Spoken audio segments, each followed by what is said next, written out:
Hi, I'm Miriam, co-founder and COO of Keto Chow. Check us out at ketochow.xyz. I'm Chris, also a co-founder, president, and the technical guy behind Keto Chow. If you're brand new to Keto Chow, we have a few products we created to help make doing keto easier. Our main product is a meal replacement shake mix that you can customize to fit the macros that work best for you. But we also have some electrolyte supplements that are super awesome. We do this live stream to keep you updated on all of our Keto Chow happenings to help us be accountable and stay on track and have you with us on our journey. So thanks for joining us. Yeah. And speaking of joining us, tonight, boom, yeah, it worked. We have Terri Lance on. We're so excited to have her. Yeah, so, hi, Terri. Hello. Okay. How are you guys? Doing fantastic. Now, normally, Great. okay, so most of the time that we've known you, you would have been coming from Hawaii, but now you're living here in the mainland, right? Correct. And most of people on the mainland don't say that very often, but I got very used to that term. Correct. Now I live in San Diego, California. Okay. I was going to say San Diego, but I was like, if I get it wrong, then I'm going to feel silly. I'm going to feel silly anyway. Yeah. So we've got a bunch of people that are joining on and saying hi, but so let's. Oh, I just bumped the camera. Whoopsie. So Terri, we met you years ago. Sheesh. Like the second Keto Fest, I think it was. Was it the second Keto Fest? I think it was. I'm thinking it was Low Carb Denver, or not Denver, Low Carb Breckenridge. Oh, it probably was at the party house. At the Two Keto Dudes house. That's correct. So, yeah, and when we were talking about this just before we started, I asked you if you're missing conferences, because normally by this time of the year we would have gone to KetoCon, Keto Fest. I don't know if you had a chance to go to Low Carb Denver. I don't remember if you were there this year. I didn't go this year. Okay. No. A lot of people skipped that one because it was right as everything was falling apart. Yeah. So, which is, it's pretty sad. And there was going to be Low Carb New York City this year too, man. So we missed that. We were signed up for that. We were signed up for that. We were signed up for so many conferences, and well, we also just recently, just this last week, canceled Keto Salt Lake. So that's not happening this year either, or next year, which is really sad because Megan Ramos was going to be coming and speaking. She was going to come speak. At Low Carb Keto Salt Lake? Next year, at 2021. Oh, okay, that's what I thought. I was like, I Megan thought she was coming next year. Terri was going to speak next year. Like, I was on top of things. Okay. But it all became a blur when it didn't happen. Yeah, it's so sad. Yeah. Oh, and Patrick just said that he is in San Diego. So just like Terri. Hi, Patrick. So, Terri, what is it that you do? Okay, you work for the fasting method, correct? I do. So I started with the fasting method as a fasting coach. So working with individual clients, helping them figure out their fasting plans and supporting them, troubleshooting and everything. And then as I've been there a little longer, we've been developing a behavioral program. Last year, we were also piloting a retreat program. So that's also been put on hold. Yeah. we were helping you out with that a bit too, right? Yeah. Okay. So I had a couple of retreats last year in Hawaii when I was there. So now I'm a behavioral coach with the fasting method. So I work with clients still, but I work with them a little differently. So now I work with them not so much of figuring out the fasting protocol that works best for them or how much sodium they need or things like that, but really to talk more about what's kind of getting in the way for them. What are their obstacles? What makes fasting difficult or reaching their goals difficult? So bringing my psychologist background into the coaching around weight loss and health. So it's really an exciting transition for me. Okay, so you are a doctor. I am. Okay. What's your specialty, by the way? You said I don't just play one on TV. So I'm a psychologist. My degree is in counseling psychology, and I was in private practice for 14 years. So really, I had a very general practice. I saw only adults. I didn't work with kids. So I saw adults, wide array of issues, depression, anxiety, all kinds of things. So obviously, a lot of that involves behavior change and self-sabotage and things that also fit really nicely with weight loss and, correcting. So it's a Okay. good fit. So how did you get started with fasting? So I started with it. My way back journey was I was quite unhealthy. I was probably about 75 pounds overweight, and I was type 2 diabetic. Okay. And I was diagnosed young. I was in my early 30s, type 2. I treated it horribly. I just took all the medication they gave me and kept eating the worst food you can imagine. And that wasn't going really well for me.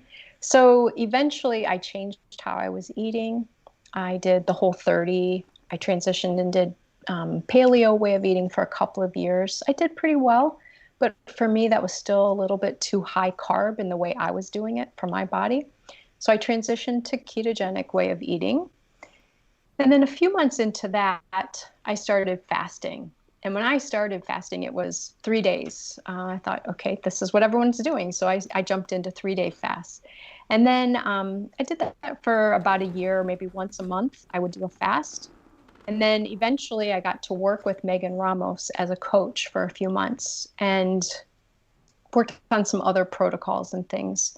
And then at that time, Megan and I had already met at Low Carb Breckenridge and had started talking about maybe working together. And so eventually she invited me to join the fasting method. Okay. And so just through my own journey and then being connected within the community got me to working there. Okay. Miriam did Whole30 for a while. Yeah, that's when I transitioned into keto. I Yeah. did Whole30 first.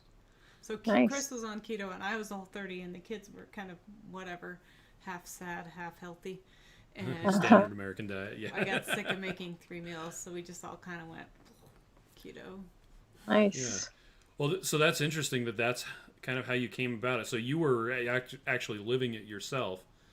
And so when did you start doing the whole psychology thing as part of the fasting stuff? Mm-mm. Really not until I think it was in Megan's mind the whole time. But, I came on as a fasting coach and, was just doing the regular fasting coaching. And then Megan and Dr. Fung started talking more about how they really wanted to develop that end of the program.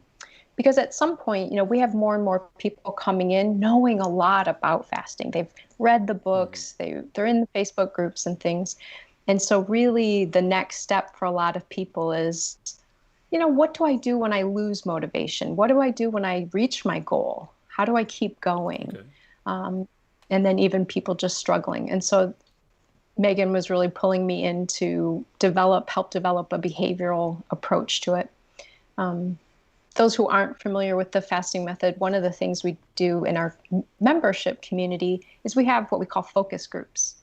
And so these are meetings, they're for an hour each week, and people can attend them, members can attend them. And mine are behavioral, kind of healthy mindset and healthy habits groups. They're really good groups. Like people really dig in and talk about what's getting in the way and offer each other support. It's a really cool experience. So what are some of the things that do get in people's way, and how do they get over that? Mm-hmm. Well, I was thinking about this before we got on tonight because it's like there's so many things and it feels so big. And how do I kind of boil this down? Yeah. So I think, first of all, just some general things to think about are just overall mindset. And in that mindset, what we believe about ourselves and how we talk to ourselves, I think is kind of a foundational point in all of this for all of us. So the idea that our brain really believes whatever we tell it. So if I'm going to fast, like I just started a fast at the end of my last meal today, if I'm saying to myself, fasting is really difficult, I don't know if I'm going to be able to do this, I can almost guarantee you I'm going to struggle. Yeah. Because my brain's going to believe me and say, okay, it's hard. Okay. And it's going to throw up things, it's going to throw up obstacles that make it hard. So if I can say to myself, it feels good to be healing right now, I know I can do this, I've gone longer than this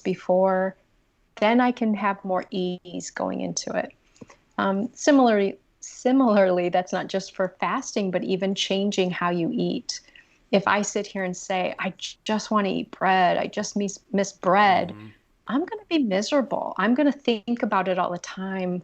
Every time I see someone else eating a sandwich, I'm going to be bummed out and frustrated and feel deprived. But again, if I can talk to myself about how much foods I'm eating and how healthy these foods feel for me, I'm going to do it in a much more comfortable way. So to me, mindset is one of the biggest pieces. Yeah.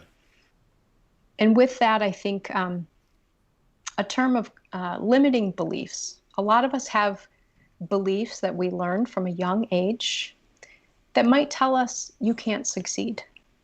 You learn it when you're 5 or 6, and now when you're 44 and you're trying to lose weight, you still have this old message in there that says you can't succeed. And so when it gets difficult, why would you keep trying really hard? Because you know in the back of your mind, you can't succeed anyway. And so then you start self-sabotaging and you start getting in your own way.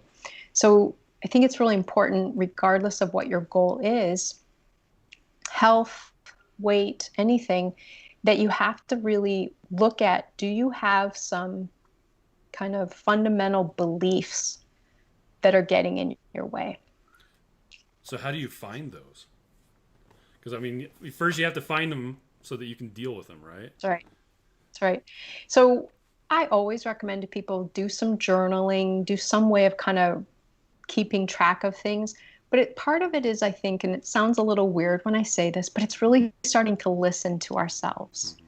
What am I saying? If I hear myself say, you can't do that, I need to pay attention to that. What's the belief behind that? Where did that come from? You know, I'm not talking about having multiple personalities per se, but really to listen inside. What message do we have floating around? Because we learned things that block us. Yeah. I'll give you another example. I hear this even more for women, but some men also in the community. They learned at some point being thinner or losing weight wasn't safe. Either taking up more space was a way to be safe, kind of protecting themselves, or it was going to prevent them from getting certain uncomfortable attention that could be dangerous. Wow. And now as a 44-year-old, they may not really be thinking that on the surface, but that 5-year-old or 10-year-old learned that and doesn't want to release the weight because it doesn't feel safe. And so really trying to start digging in, is there any reason why losing this weight might feel unsafe or uncomfortable for me? Wow. So yeah, we dig into some pretty deep stuff in my work with people. And again, it's so fascinating because, you know, going keto, there are behaviors, there are things you just get used to, meal prep, and if you track your food or whatnot. But then to get in and really think about, why am I struggling with not eating 10 times a day? What am I telling myself about that? Yeah. What did I learn about that? Well, and it makes me wonder, is this something that you can actually hear yourself saying, but you're not bringing it to a conscious level and you're not being honest with yourself? Yes, that's what I'm thinking, but it's not coming out. I don't talk about it, right, but I hear that in my head all the time.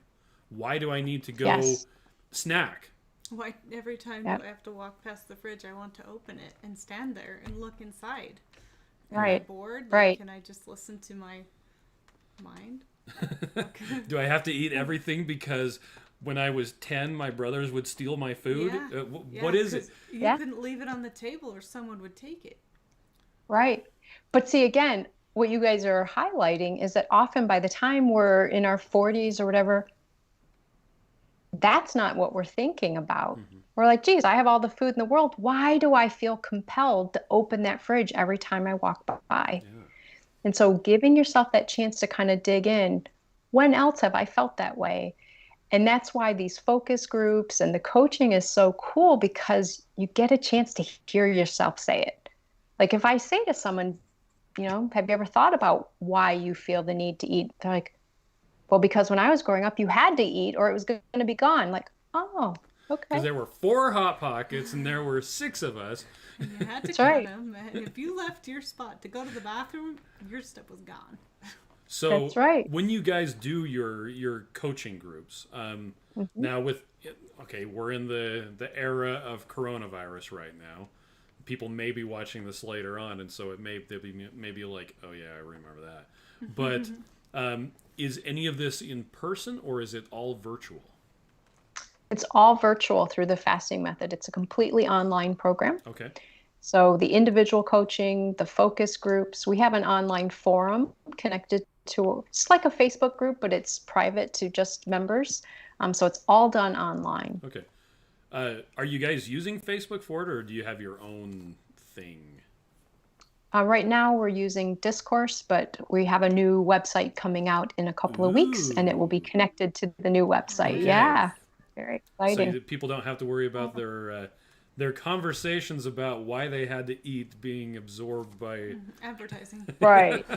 that's Right. very Yes, important. Okay. It's all private. Yeah. I think some of the other things that come up, I've touched on this some, but how people talk to themselves. And many of us have grown up and as adults learn to be pretty self-critical. Almost anything we do, we judge it as not being enough. I just talked with a client today that's a real, prevalent theme for her is she'll take efforts to do something, but then automatically tell herself, well, you could have done more. That wasn't enough. It could have been better. And so we're undermining ourselves a lot. So one of the things I try and help people to recognize is that a negative thought, negative statement is 4 to 7 times stronger than a positive statement. Okay. So I know as parents, you probably have heard, if you're going to give your child constructive criticism, make sure you give them 5 pieces of positive feedback as well. I was a teacher and we learned this. It's because we have a negativity bias and we're going to hear the negative so much more strongly. Then another interesting fact about this is saying it out loud versus just thinking it magnifies that by 10. Okay. So if I do negative something thing out loud is really bad. Yes. So if I do something and then I say, oh, Terri, that's so stupid. You shouldn't do that. That's like 70 times more powerful than if I just thought, nice job. But if I can say the positive thing out loud, thinking the positive thing is a step up. But then also if I can say the positive thing out loud to myself, how much power that has. So these are they sound small when I'm saying them right now. But people always come back and say, it's really hard. I didn't realize how much negative stuff I think and how much negative talk I have toward myself. So really trying to consciously interrupt that and reinforce it with more positive things. So how do you get to bringing that to a conscious level when you're just constantly talking bad about yourself? And is bringing that to a conscious level going to, reinforce the negativity, or is it a good way to stop that cycle? Yeah, I think it is a good way. And most people, once we have the conversation a few times, they start hearing it more. Before it was unconscious. They just did it all the time without noticing. Yeah. Now they start catching it. Great. Awareness lets you start changing it. And now they can say, okay, I just said something negative. What would I replace that with? I also like to have people do things like write down maybe 5 positive mantras, type them into their phone, have it on their screensaver on their phone, or put it on the cabinet or their bathroom mirror. So 5 positive statements about themselves. Because again, your brain's going to believe whatever you tell it. Mm-hmm. So if I tell my brain, I've got this, I can achieve whatever I want, I'm going to believe that when I say that. But if I tell myself, don't bother, you're going to fail anyway, I'll believe that too. What about a neck tattoo? Could you get a neck tattoo? Sure. But you make sure you put it in the right direction so that when you look in the mirror that you can read. Oh, because it's for you, not for anyone else. Okay, that's right. That's a good idea. Okay. Yeah. Sorry, you were still saying some stuff. Um, so the other things that I notice, obviously this is specific around fasting, but it's also around way of eating too. So I think it fits for people listening here around the ketogenic diet. Thinking about things like cravings, hunger, when people say why they're struggling, I have cravings for this. I'm hungry all the time, or I don't know what else to do with my hunger. So I think a big part of this for all of us is to really learn to question those things. Is this actually hunger? Like, does that mean I need food? I use the term, is it hunger or is it appetite? I often have an appetite. I often would love to eat something, but that's not hunger. Yeah. And so I think just having some tools to start kind of tinkering around with what you're experiencing. I joke about this one, but if someone says they're hungry, I say, okay, if you're hungry, I want you to pick a food item that you don't really enjoy and choose that to go eat. And if you don't want that, you're not hungry. What a good idea. I would fast for weeks at a time Oh my gosh. to avoid Let's eating do it. cucumbers. Cucumbers See? for Chris. You're hungry? Yeah. Here, have a cucumber. They smell like Yeah. ammonia. Anyway. But it's a great thing to kind of It's help true. us recognize. And I think one of the things I've really been paying attention to lately, at least in the US, and I think some other cultures as well, we learn to say I'm hungry as a feeling. When someone says, how are you feeling? I'm hungry. Well, I kind of joke, but it's not on the feeling chart. The feeling chart with the faces to show happy, sad, mad. Hungry is really not a feeling. It's a sensation. And so I think trying to identify, is this actual hunger? So for me, it's salmon and steamed broccoli. You don't like those? If I'll They're- eat them, but okay. I don't choose to. So if I say, okay, if you're hungry, why don't you go have some salmon and broccoli? I'd be like, nah. Okay, then you're not actually hungry. Because what I want is I want to go get some keto bread and I want to put some cheese on it and some meat and make a sandwich. Okay, that's appetite. Yeah. So just kind of learning the difference of how to even read your own responses, I think, is really important. Now, how do cravings fit into that? Oftentimes, I think cravings really are based on one of two things. One is they can be based on a physiological Like need. a nutrition deficiency. And they can be even met by addressing those. There's a woman named Julia Ross, I believe, and her book is called The Craving Cure. And she goes through different styles or reasons why people have cravings. And then she talks about amino acids that you can take to help resolve the craving. So, for example, depending on the type, maybe the supplement would be taking GABA or something. So one, it's a physiological thing. And then two, I think for most of us, cravings have to do with wanting to feel good or better. We're kind of feeling yucky right now. We want to feel better. So we have a craving and we crave something that our experience tells us is going to make us feel better. Notice, most people don't crave broccoli. People crave... I crave broccoli with cheese and salt. And bacon. Yeah, you crave bacon. Now, a lot of people in the keto community are far enough away from sweet things at times that that's not as much what they're craving anymore. But oftentimes cravings are problematic foods. Cookies, muffins, cake, ice cream, candy. Cinnamon rolls. And then I think for cinnamon rolls. And then as some of us move away from those foods a little more, we just substitute other things. Now it's bacon or, cauliflower crust pizza or something. So I think oftentimes that indicates to us it's really about an emotional need. And if we can then just kind of stop and say, wait, I'm really wanting this food. I know I'm not actually hungry. I know my body doesn't need food right now. What what might I be experiencing that's telling me I want that food? Well, I'm okay. Now I can figure out what to do about the sadness rather than trying to meet that need with that food item. So you're going for the actual root cause rather than the symptom. Correct. Sounds like keto right there.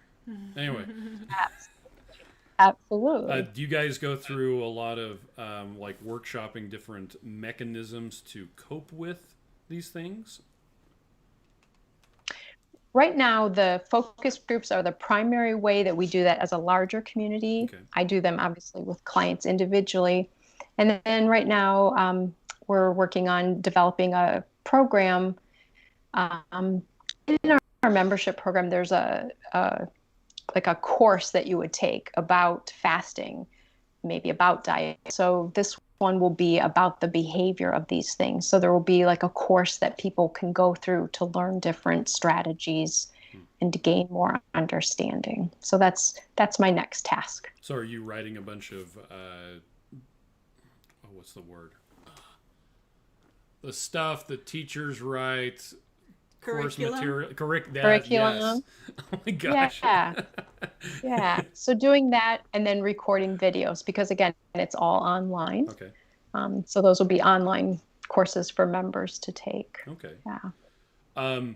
Do you find that people are able to deal with their cravings and these kind of the need to snack, things like that, with fasting more so than just with a regular ketogenic diet? Because I don't know, I don't know about a lot of people, but I find that when I'm doing a fast, I'm a very binary person. I like to joke that 1 is too many, 10 is not enough. And so if I'm fasting, if I'm not eating anything, then the desire to snack is like, oh yeah, that'd be nice. Oh yeah, that's right, I'm fasting. Now that's me. Do you find that a lot with some? Because Miriam isn't quite that way, are you? I do a lot better when I'm fasting. Yeah. But you're not quite as binary as I am. Not quite as bad as you, but yeah, it's hard because when you start, you don't want to stop with food sometimes. I think for a lot of us, it's again kind of that all or nothing. I don't know when you each transitioned into your way of eating. When I did the Whole30, I remember this. I would stop on the way home from work. If I had a stressful day at work, I would stop on the way home from work right before I started paleo or Whole30, and there were these certain cookies that I would get at this one grocery store. And then it was this tension of how many of these can I eat? And so I would get in my car and eat 3 of them. And then I'd probably eat 2 more on my drive home.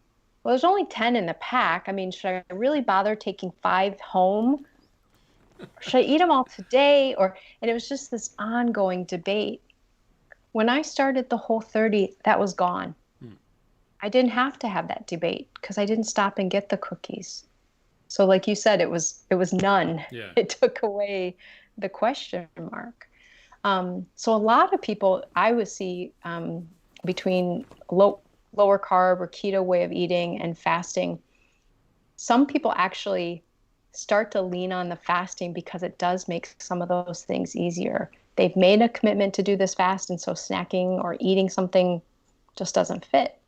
But then on their eating days, that's when I hear them struggle a little bit more with this. Well, it's an eating day. Isn't it okay if I have some more of this? And if I have this Fast here? and feast, right? I mean... Yeah. And I often talk about that too. And, for those people who don't fast, I think it's still a healthy way to think about it. I think many of us have learned to think of food as, this, it's almost like a circus. It's entertainment, it's awe, it's wonder, it's this, fantasy thing going on in our mouth. And it's like, wow, that puts a lot of reward value on eating.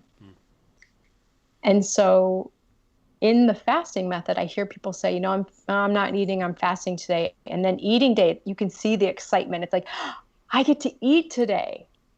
And I think that too much enthusiasm about eating actually interferes for us. It makes it like a celebration versus I love the food I eat. I eat healthy food. I don't eat anything I don't enjoy, Except for but I try salmon not. and broccoli. It depends on what I eat those Okay. with, and I don't eat them very often. But if I make food be about it feels good to nourish my body, some of it tastes even better. Um, if I don't let it become such an emotionally charged thing, I'm much less likely to kind of get in trouble with it. Okay. Now that one of the criticisms that some people have about fasting is that it can, if people have eating disorders, they can. Well, I was just listening to someone who was complaining about the use of the word trigger. They're like, I'm a 40-year-old man. You can't trigger me. I can decide to make a decision, but you're not triggering. Anyway, sorry, that was completely on something else. But they talk about being triggered about an eating disorder. How do you guys deal with eating disorders and things like that? Hmm. I've heard a lot of people, real cautious about that. And we do try and do some screening just to make sure kind of where people are with that. It's kind of surprising, I think, to some people, but some of our clients who, have had some disordered eating, some even would refer to themselves as having a binge eating problem. If you listen to them talk about it, they've read every book on it and everything, and they actually say fasting has been the first thing, doing the intermittent fasting has been the first thing that actually helped them feel like they were managing it well. Now, when you say intermittent fasting, you're talking about like a 24 to 36 hour fast. Because I know the term intermittent fasting is, well, it's frankly improperly used. They're talking about time restricted Yeah. feeding as intermittent fasting. I just wanted to Yeah. clear that up for anybody that's listening. So you're Yeah. talking about people who they've had disordered eating in the past, and by doing like a 24 or a 36 hour fast, Mm-hmm. they're actually finding that they're controlling those urges a lot better. Right. And I think even I almost always cringe when I hear the word control because we've given it such a negative connotation. But the idea of, an eating disorder is a way of over controlling.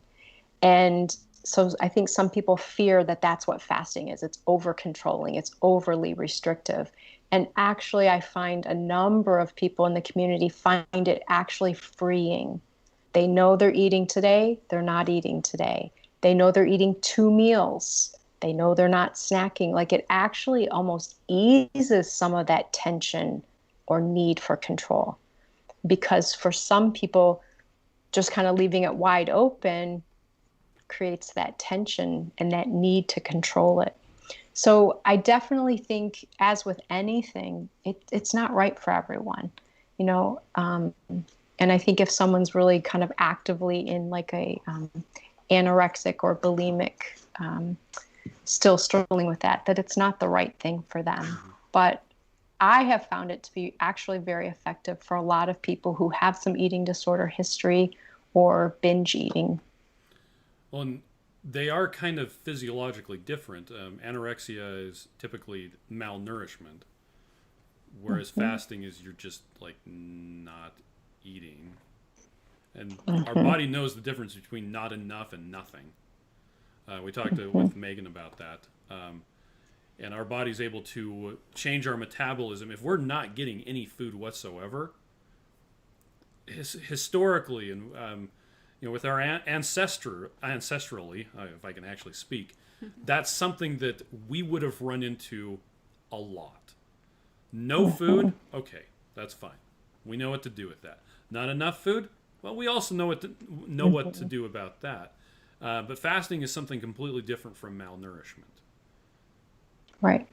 And, anything that you do that can be healthy, to overdo it can be unhealthy. So fasting is such a good health tool, but it can be overdone. And, I think an extreme of that would be anorexia, willfully withholding food for too long. But really, it's not an area that I worked a lot with in my psychological practice, but in general, I see it really as it's a need for control. It's someone who, for various reasons in their lives, doesn't have a sense of control. And one thing we can control is eating. We learn that, you have kids when they're 2 years old and they won't eat the food you gave them. Yeah. That's kind of their first time of having autonomy and being able to say, mm-mm, and spitting it out. Yeah. And refusing to eat. And you're worried because they're going to go to bed without food. That's autonomy starting. And then we see it again in teenage years. That's when we often see eating disorders really start to develop. It's autonomy. This is something in my life I can control. And so I think that's some of the fear, is that fasting will be over controlled. And I really see it actually working differently for a lot of people. It actually gives them a safer way to control without the extremes. Wow. So what sort of results do you normally see with the people you work with? I would say, if you go back, I'm sure you and Megan talked about this, we see people lose significant amounts of weight. We see reversal of a lot of health problems, diabetes, fatty liver disease. The thing that I get to see, I think, from behavioral coaching is even less of a focus on what does the scale say and what does this, but I really get to hear, I didn't feel controlled by food this week. I could actually go for hours without thinking about what I was going to eat next. And again, those things that we talked about earlier, just I've improved the way I'm talking to myself. I'm more self-compassionate now. So I feel like I get this little extra window in. I get to see other ways that they're growing and changing and progressing, not just what the scale says or how their fatty liver is doing. Yeah. Or their PCOS or all that sort of. Right. And yeah. Well, I thought it was interesting. One of the things you said earlier was the focus on, and this is at least what I heard. I don't know if you said this. What I heard was to focus on the positive things. Like, for instance, with fasting.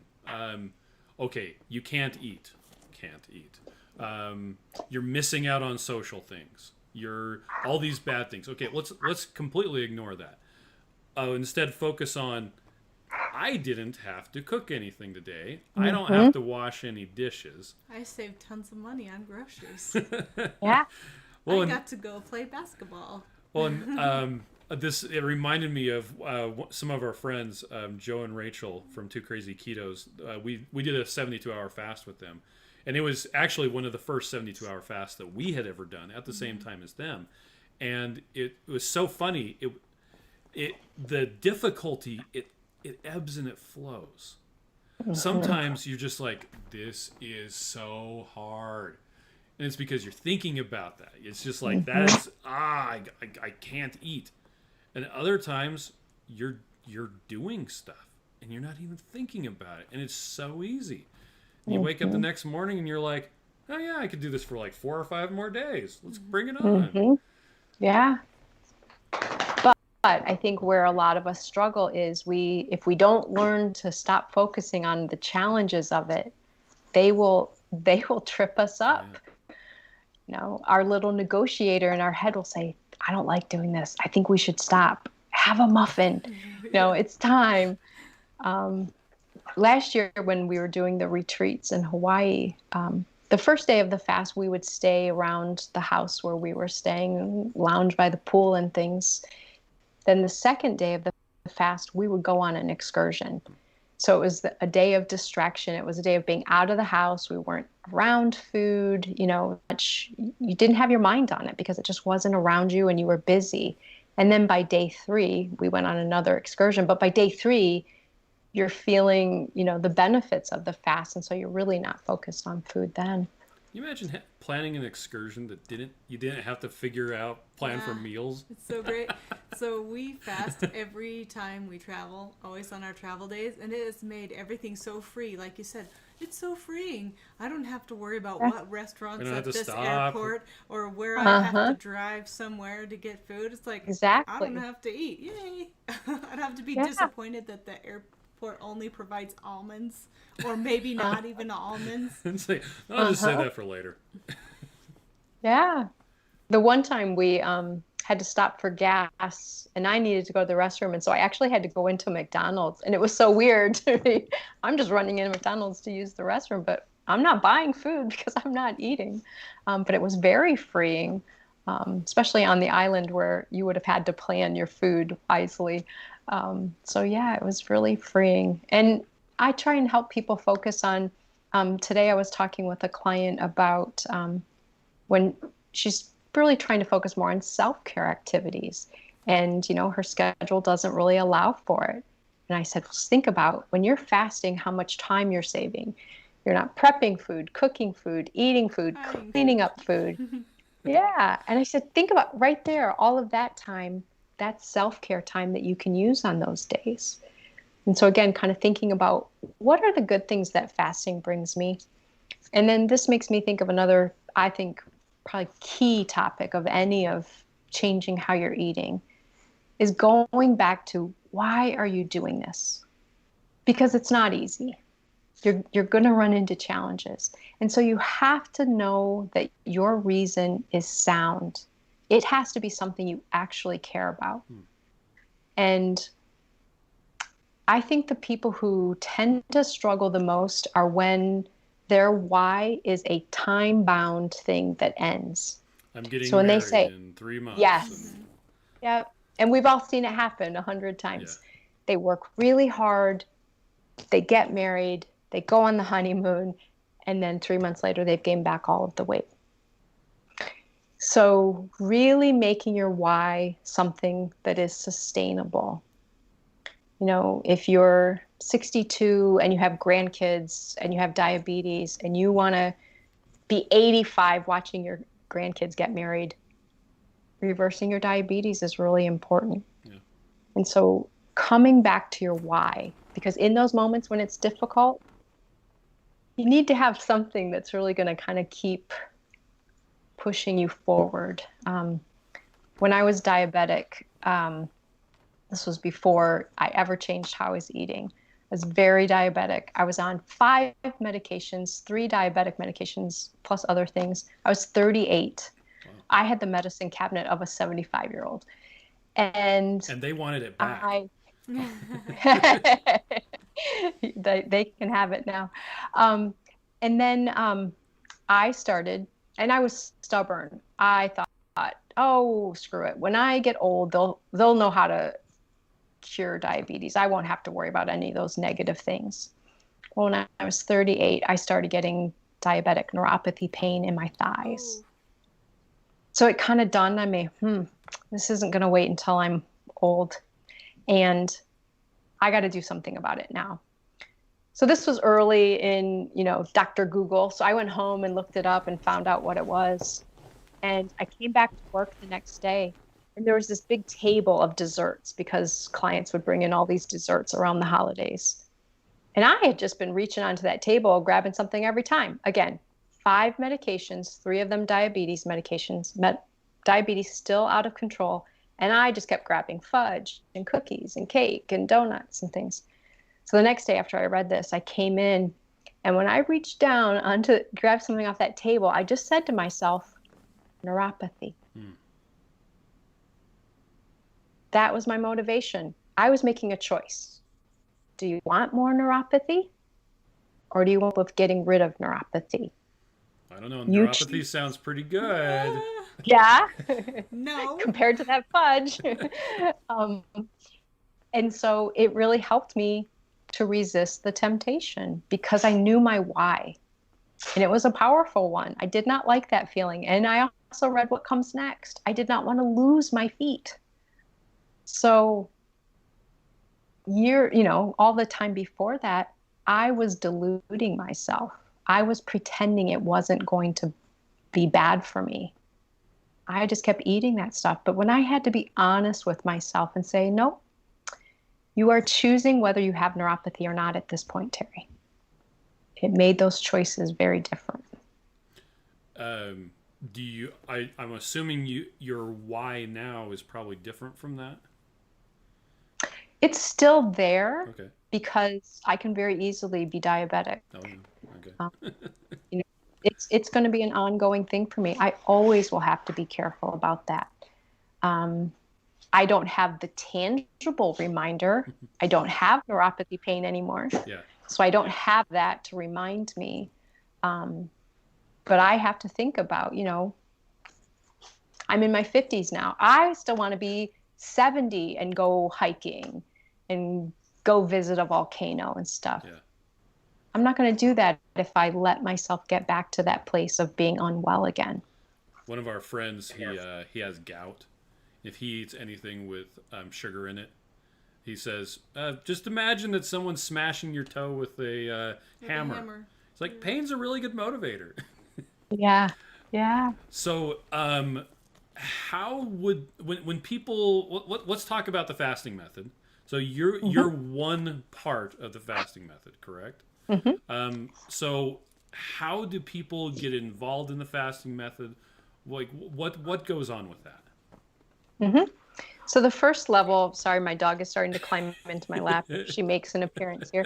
The first way people really get involved is to join the membership. There's a 2-week trial, so you can sign up for it, check it out first, see if it feels like something you want to do before you start paying for a membership. The membership, again, there's the forum that I talked about. So the messaging, getting support from us and each other. There are the focus groups you can attend. Dr. Fung, Megan Ramos, and Dr. Nadir Ali all do once a month. They do like a question and answer session that you can attend. So there's just so many resources. There are handouts. There are, like I said, the video courses. There are video answers to like the top 50 questions that we get at the fasting method. So just about any question you have about fasting, type it in there and you're going to find a great resource. Fasting protocols, any kind of resource you need right there. So that would be the membership community. And then after that, if you want individualized coaching through this, then you would decide whether you want the fasting coaching or the behavior coaching. And the difference really would be the fasting coaching is for someone who's really focused on learning about fasting, getting their fasting more successful and things. And then, right. And then mine is a little bit more, once you've got the mechanics and you're good at fasting, you feel confident with it, dealing with some of the mindset and behavior pieces, then you would sign up and do some behavior coaching. So again, it's kind of big community involvement with the monthly membership. Or if you want the individualized coaching, then you would sign up for that separately. Okay. You guys also have a bunch of free resources on the website, correct? Absolutely. But it's on the membership website. So if you go to read about it, you're going to find out about the program. Oh, okay. But the bulk of the resources that you're going to get are once you're a member. Okay. And so, like I said, there's a 14-day trial. And obviously, Megan and Dr. Fung both have YouTube channels. You can find so many resources. So if a membership isn't, in the works for you right now, definitely still have access to tons of valuable information. There's also these great books. Oh, there was one. We had Fasting Lane. I moved it last night, and it's out of reach now. Yeah. That's Dr. Fung's and Megan's book. And Eve Meyer. Yes, that's right. Meyer. Yep. Yeah. So I can't think of any other questions. Did you have it? So I did have a thought. Okay, because I keep on dominating the conversation, and I'm sorry. It's okay. You have a beautiful voice. I was thinking about how Megan says, we use the fasting muscle, right? So you're strengthening your fasting muscle when you fast, and it takes time and practice. I was thinking with the things that you were talking about earlier, like mindset and, body positivity and those other things, that's going to be similar to working a muscle too. because you're not going to be able to just wake up in the morning and go look in the mirror and be like, I'm beautiful, blah, blah, blah. Yeah, absolutely. You have to build it. So, and you're also touching on a topic of neuroplasticity. So the idea that neurons in our brain that fire together, that get activated, wire together. So they form a strong bundle.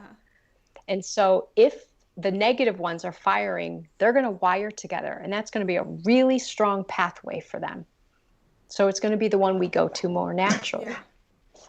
So what we want to do is we want to stop firing those negative ones, and we want to build instead the positive ones, get those firing more often.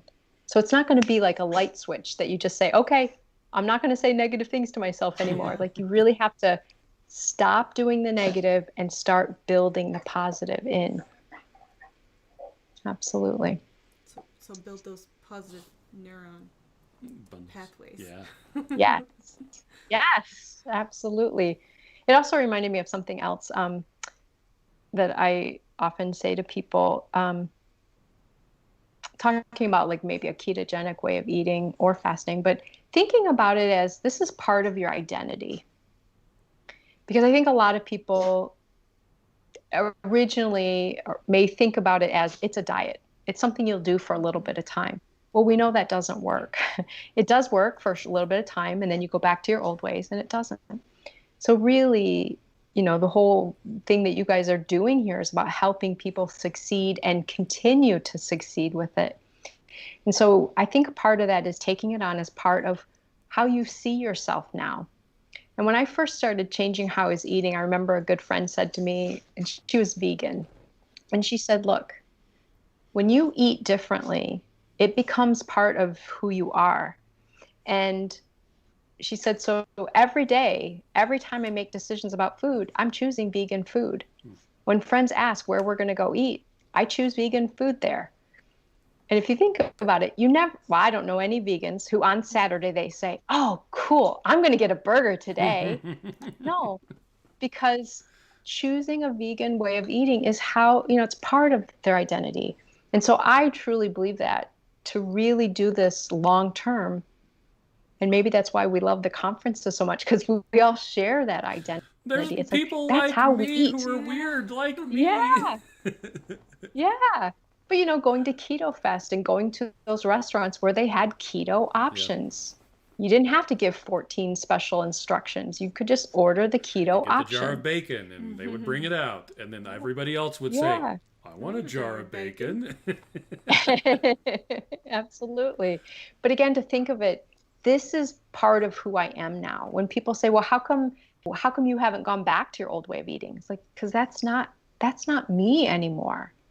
I don't eat Pop-Tarts anymore. That's the old Terri. Yeah, that's the old me. Yeah. Yeah. Well, Miriam talks about this, that we don't go to the restaurants we used to go to. Yeah, we go completely different restaurants because I don't want to be there and be thinking, I used to love this sandwich because that was what I had at that place. And so we have all new restaurants, all new places to go. And anytime we go anywhere new, it doesn't matter. We know how to pick from the menu and order just fine. But I had to make that disassociation with my past eating habits. I do like it when Texas Roadhouse asks, every time, have you ever been to a Texas Roadhouse before? And I'm like, in maybe 9 or 10 states, including Texas. Because we like what they eat and they make, and it's fairly good price, and we can get the meat we want. So, but that is important about the lifestyle change, and this is a way of eating. This is a way of it's an identity.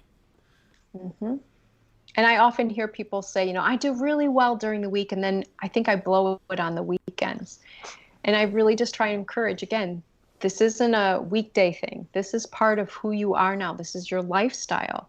And if they say, I know, but we go out to eat on the weekends. Like, yeah, you can go out to eat and continue to eat in a way that's healthy for you. I go, whether it's a similar restaurant that I've been to 100 times or a brand new one, when I pull out the menu, I don't bother looking at the pasta page. Or the appetizers. Yeah, I know. Well, they have chicken wings on Okay, that though. that's true. But I know that pasta page, just that's not my food. Yeah. That's not what I eat. Just like I imagine if I were vegan, I would not look at the steak page. It just doesn't fit. Yeah. And so just knowing, regardless of where I can go, I can make a meal that I enjoy and that fits my way of eating. So I think that's important too, of really just kind of owning this and making it a piece of how you kind of navigate the world. Yeah. Well, that's fan-freaking-tastic. Awesome. So people can obviously they can go to the fasting method. They'll find you there. Have you done any YouTube videos and stuff? I know you've spoken at Keto Fest. You gave an amazing talk last year during Fasting Friday. That was my favorite talk. Yeah. Oh, thank you. It was great to see you up on there on the at the pulpit on the church stage. Yes, it was. Probably the only time you would see that. I was supposed to speak this year at the Low Carb USA, or not Low Carb USA, Low Carb New York. Oh yeah. So hopefully next time around. The fasting method has a YouTube channel. There's at least one video on there with me, with Megan. And then another place you could have more time listening to Terri, if that's something you're interested in, is I do a podcast with Daisy Brackenhall, who has a podcast called the Keto Woman Podcast. Nice. So this is Monday Mindset, and it's not keto focused, but it's just kind of positivity, mindset kinds of things. It comes out every Monday morning on Stitcher, Spotify. I couldn't think of the name of Spotify. Podcast. All those podcast places, yes. So Monday Mindset, you said. Uh-huh. Okay. Mm-hmm. Yeah. Well, that's fantastic. So whether people are doing fasting or keto or not, kind of overcoming those mindset things. Yeah, it's all about, positive things. There's an episode on, exercise and movement. There's an episode on